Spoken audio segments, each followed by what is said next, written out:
guys, it's Sav here. In today's video, I'm going to show you guys how to make, by popular request, Banh Xeo, and it's pretty much a savory crepe.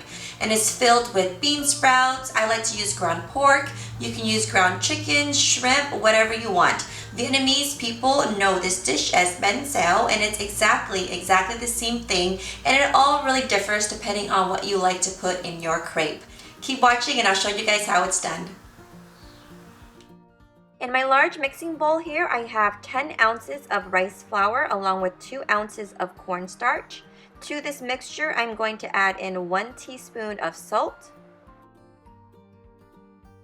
1 teaspoon of turmeric, 1 tablespoon of extra virgin olive oil, or you can use vegetable oil if that's all you have, 1 14-ounce can of coconut cream,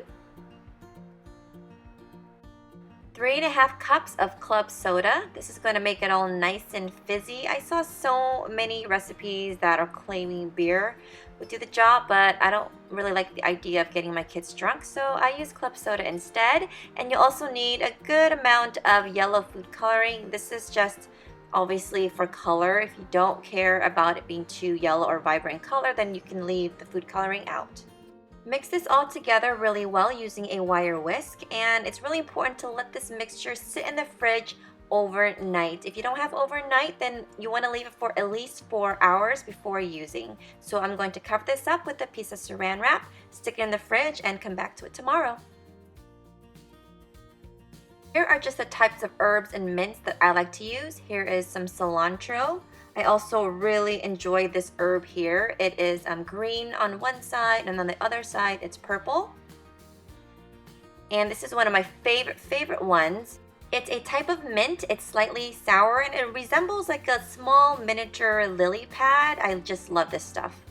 I have some Vietnamese coriander as well. The leaves are long and thin. This is a really good one to eat with your Banh Xeo as well. I've got some bright green mint here. I've got some nice fresh basil.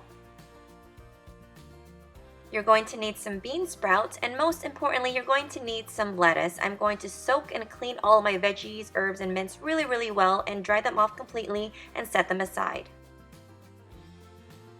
The next thing that you want to do is to blanch your bean sprouts. Just drop your bean sprouts into some boiling water and cook it for about 2 to 3 minutes.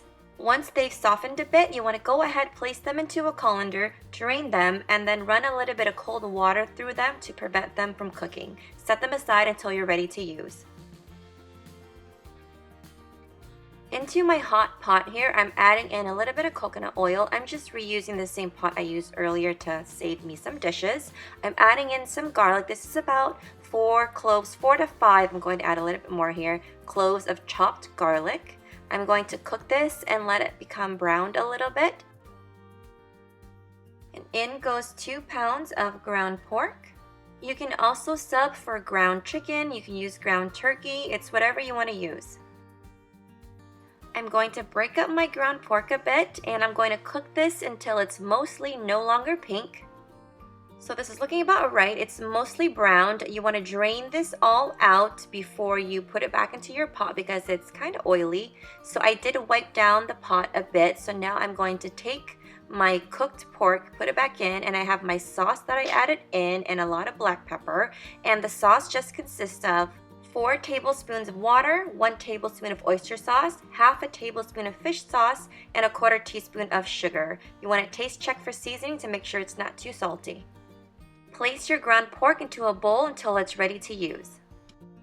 So it's the following day and I have a really hot skillet here. I'm adding in a little bit of olive oil, and I'm adding in some slices of white onion. And now I'm going to add in some cooked baby shrimp. I prefer to buy it pre-cooked and ready to use because it's just an extra step that I don't want to take when I'm making my Banh Xeo. So now when my shrimp and my onions have browned, I'm going to add in a ladle full of my batter, and so you want to swirl it around really quickly. You want to make sure, it's really important that your pan is really hot. And I'm just going to make it a little bit pretty and fill in the gaps here, but that's just for the sake for pictures later. And it's really important to have your batter come to room temp before you use it as well. So you want to keep this all on medium high. It's going to get nice and crispy. Now I'm adding in my ground pork. You know you're ready to do this part when the outer edges of the crepe starts to get really crispy and it'll start to pull away from the pan a bit. And now I'm adding in my steamed bean sprouts. And so now you can see all the spots will start to turn kind of browned. It's basically however crispy you want it. So now I'm going to go ahead and get my spatula in there and just wiggle it around a little bit. Get in there and just flip it like that and you're pretty much done. Slide your crepe right onto your plate and serve immediately. It's crispy and thin, just the way I like it. I wish you guys were here eating it with me. I'm hungry. So, going in.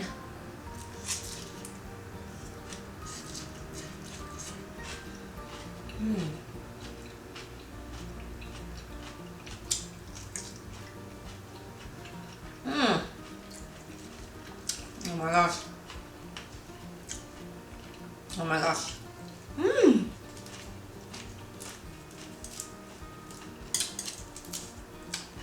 Got a crispy edge.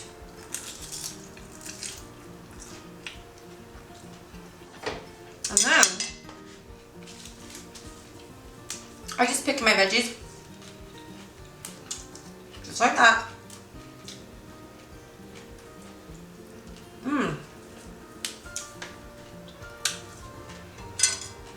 You guys gotta give me a second. I don't want to talk. Let me eat like half of this and then I'll talk about how good it is, okay?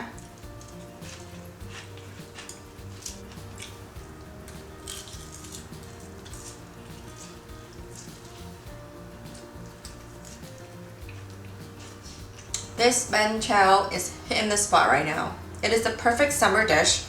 My Banh Xeo is thin, it's crispy on the outer edges. And that filling, oh, the ground pork with the shrimp. And like I said, you can choose whichever filling that you'd like. You can use ground chicken, you can use pork belly, you can use whatever you want. I guarantee you, you cannot mess this up. If you have the good dipping sauce, there's really no way that you can mess this up. I didn't show you guys how to make the dipping sauce in the video, but I will post that recipe up on the blog along with the recipe for the Banh Xeo. Thanks for watching this video, guys. I'll see you next time. Bye.